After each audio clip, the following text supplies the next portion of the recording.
اگر ہمیں کوئی شخص کہتا ہے کہ شب برات کو اٹھ کے نفل نہ پڑھو تو بھائی نفل ہم نے پڑھنے اللہ کی رضا کے لیے، ہمیں کسی بندے سے ڈگری لینے کی ضرورت نہیں، نہ تو ہمارے اور رب کے درمیان معاذ اللہ کوئی وسیلہ ہے کہ تو کہے گا تو پڑھیں گے، جب دل کرے گا پڑھیں گے، اور جتنے دل کرے گا پڑھیں گے۔ ہم تو نفل کہہ رہے ہیں اس کو، ہم نے کب کہا ہے ضروری ہے جو عشاء پڑھ کے سو جائے فجر تک سویا رہے، ہم اس کو گناہگار نہیں کہہ رہے، لیکن یہ ضرور کہیں گے کہ گولڈن چانس مس کر دیا اس نے، چانس مس کیا ہے، یہ تو اللہ کی رحمت کا موقع تھا۔ حضرت سیدہ عائشہ صدیقہ رضی اللہ تعالی عنہا ارشاد فرماتی ہیں کہ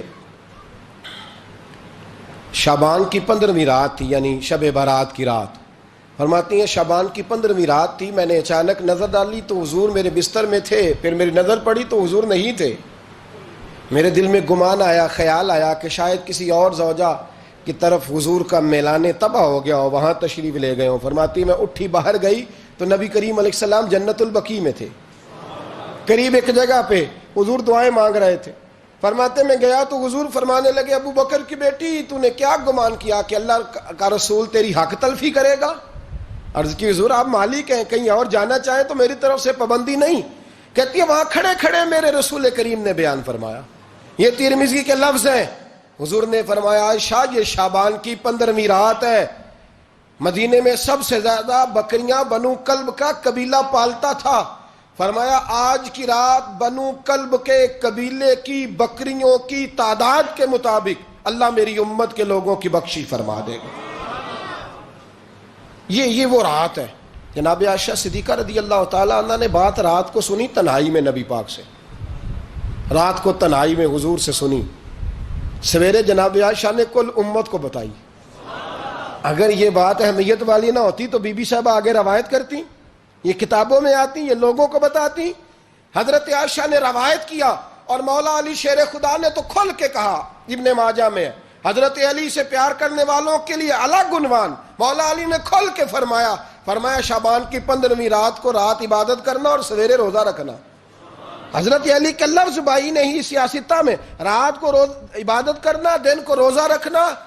ویسے تو رب کریم ہر روز تہجد کے وقت پہلے آسمان پر نزول اجلال فرماتا ہے اور لوگوں کو فرماتا ہے کوئی بخشش مانگنے والا، اور فرمایا ہر روز تہجد کے وقت یہ اعلان ہوتا ہے، پر شب برات کو نا شروع رات سے یہ اعلان شروع ہو جاتا ہے۔ ادھر دیکھو میری طرف، مغرب سے اعلان شروع ہو جائے گا۔ اللہ کرے آپ کو سمجھ آئے، اللہ کرے آپ کو، اور بھائی یہاں بار لوٹ سیل لگ جائے، یہاں ابھی سیل لگ جائے، 5000 والا جوڑا 1500 میں تو رش ختم ہوگا۔ اور بھائی اگر یہ لگ جائے، چلو یہ تو دور کی بات ہے نا، ہم تو لنگر والے لوگ ہیں، اگر لنگر کا اعلان ہو جائے کہ بڑا تگڑا ہے، بڑا تگڑا، ہمارے ہاں تو شادی کی روٹی کھلتی ہے تو لوگ آخری روٹی سمجھ کے کھاتے ہیں، تو شاید اللہ ماشاءاللہ یہ آخری ہے، اس کے بعد نہ ملے گی۔ جب اعلان ہوتا ہے اور دعوت ہوتی ہے کہ کھلا ہے جی کھاؤ، کیا حشر ہوتا ہے، کیا انداز ہے۔ مولا علی شیر خدا حدیث روایت کرتے ہیں، رنگ کیا ہے؟ فرمایا باقی راتوں میں نا تھوڑا سا پیکج ہوتا ہے، تھوڑا سا، آخری حصے میں رات کے شب برات کو نا رات چڑھتے ہی اللہ پہلے آسمان پر جو اس کی شان کے لائق ہے نزول جلال فرماتا ہے، اور پہلا جملہ یہ فرماتا ہے کوئی معافی مانگنے والا؟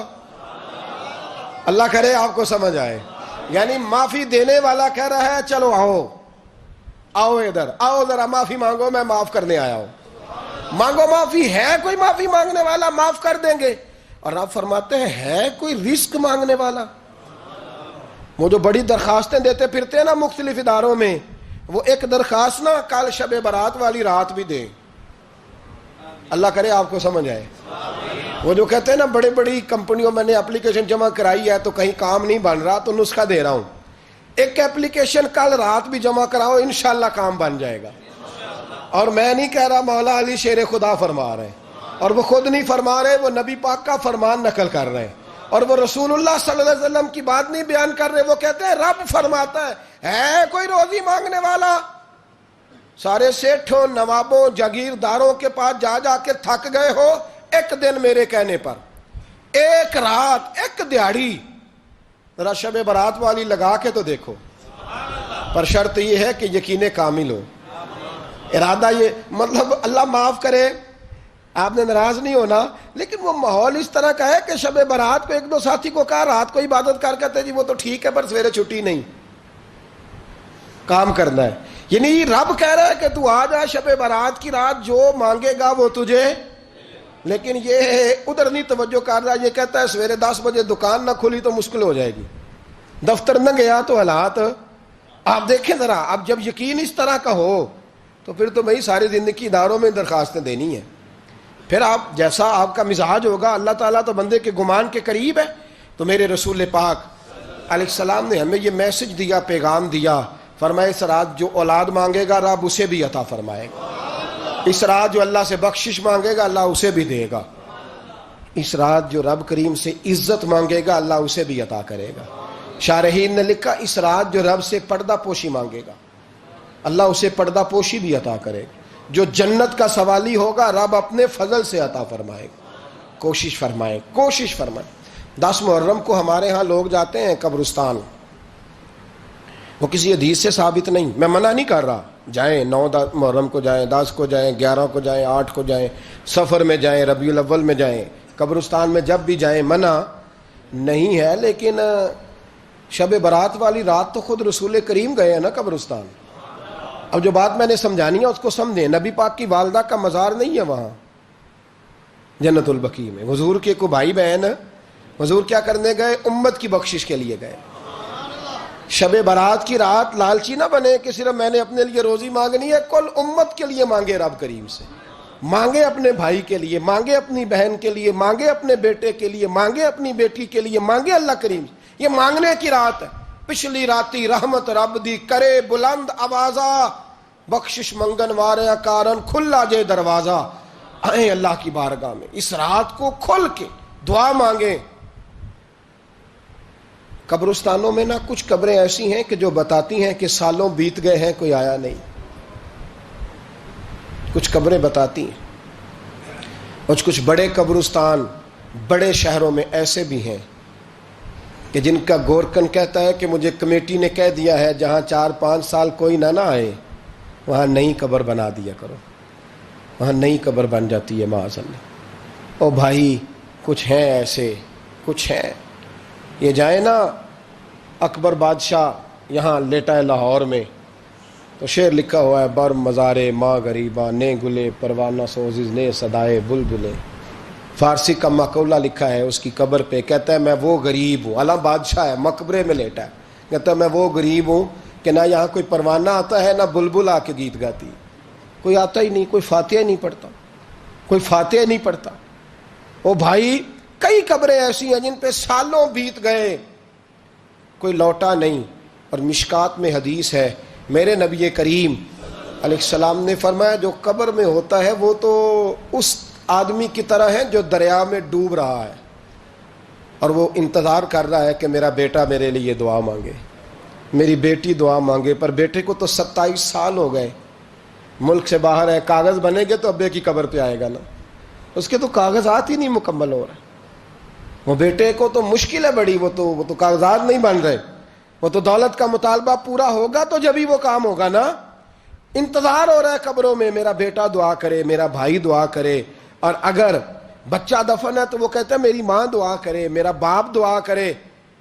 کوشش کریں شب برات بعد از مغرب یہ رواج پیدا کریں. یہ رسول اللہ کا طریقہ ہے صلی اللہ علیہ وسلم. قبرستان میں جائیں اور جا کر کے وہاں اللہ تبارک و تعالیٰ سے دعا مانگیں کہ یا اللہ جو اس قبرستان میں لیٹے ہیں وہ بھی، اور جو آج تک کلمہ پڑھنے والے دنیا سے گئے وہ بھی، اور جو قیامت تک جائیں گے وہ بھی. اے اللہ تو سب کی بخشش فرما دے. اللہ کی رحمت کو محدود نہ کریں کہ صرف مجھے بخش دے، اسے کہیں یا اللہ کل کی بخشش فرما. ساری امت کے لیے دعا کریں. شب برات کی رات نفل پڑھیں.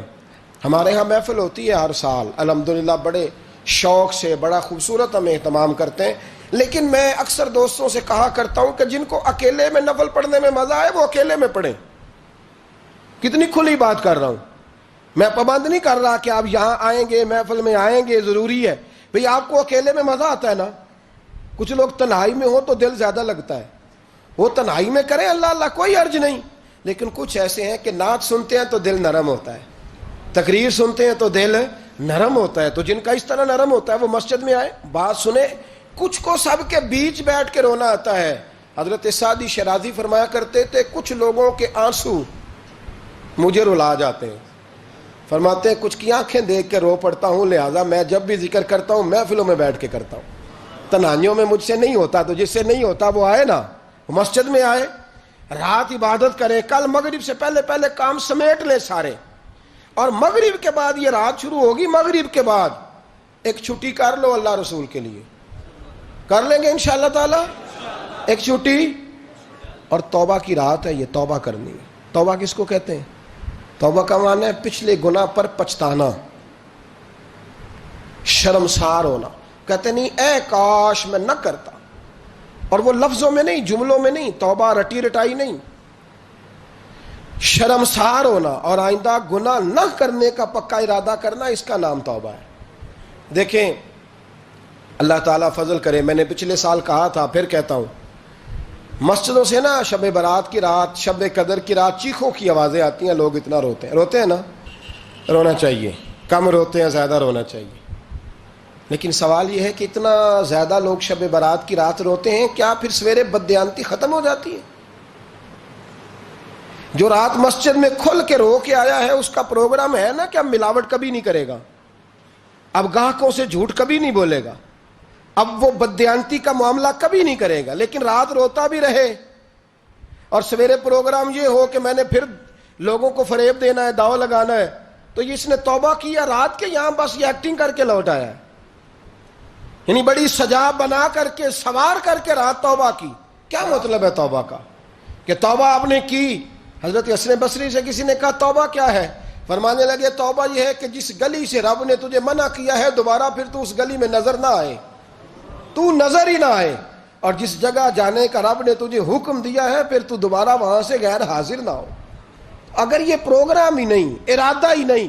بچے ایک دو مجھے کہنے لگے کل حضرت صاحب توبہ کے موضوع پر ہم نے گفتگو کرنی ہے, تو کوئی باب بتائے کہاں پہ ہے. کچھ بچے شاگرد ہیں, کچھ مسجدوں میں جمعہ پڑھاتے ہیں. ایک نے مجھ سے کہا, تو میں نے کہا بیٹے پہلے مسجد میں جاؤ, 2 نفل پڑھو, توبہ کرو, توبہ کا ارادہ بناؤ. یہ رسم نہیں ہے. وہ نعت خواں بھی تو توبہ کر لینا جو شب برات کے دن لوگوں کو توبہ کرانے آیا ہے اور 25,000 کا سودا کر کے آیا ہے.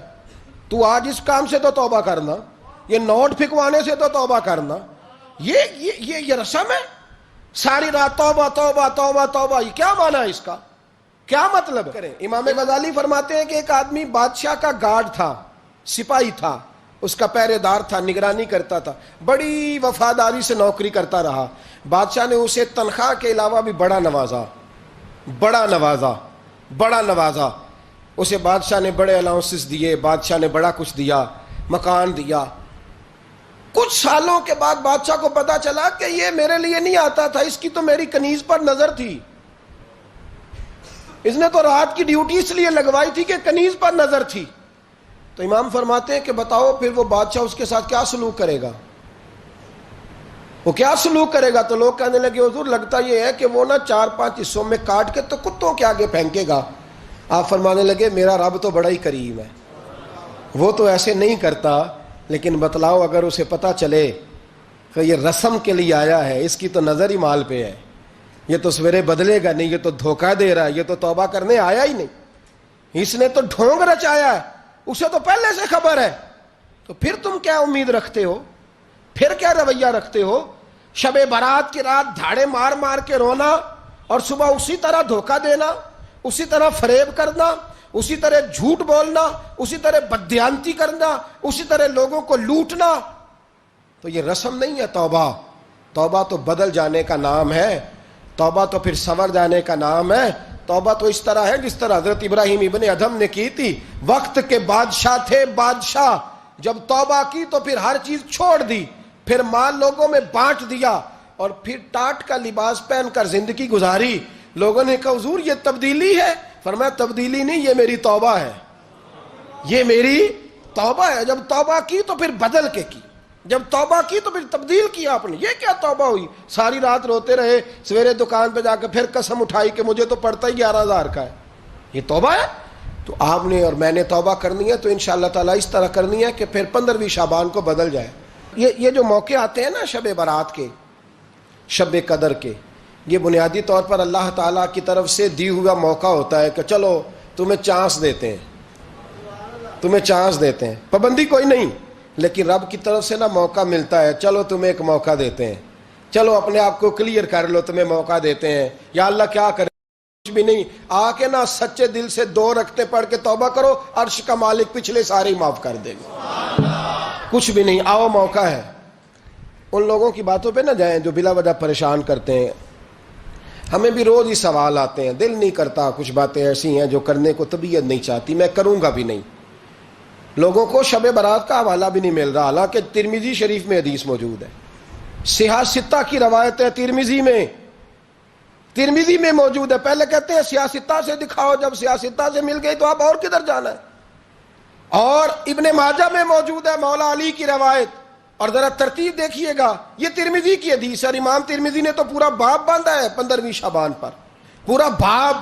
اب تمہاری مرضی ہے، اگر تم نئی بات کو سمجھنا چاہتے۔ اور مجھے پتا کیوں یہ شب برات کیا لگتا ہے، مجھے کبھی کبھی یوں لگتا ہے کہ رب فرماتا ہے کہ رمضان سے 15 دن پہلے ہی پکی سچی توبہ کر لے، تیاری کر، پاک صاف ہو جا، تاکہ جب رمضان آئے نا تو پھر تجھے پاک ہونے کی ضرورت نہ پڑے، بس پھر تو آتا جائے اور میں تیرے اوپر رحمت نچھاور کرتا جاؤں، بس تو پہلے ہی تیاری کر، 15 دن پہلے ہی، 14 دن پہلے تیار ہو جا۔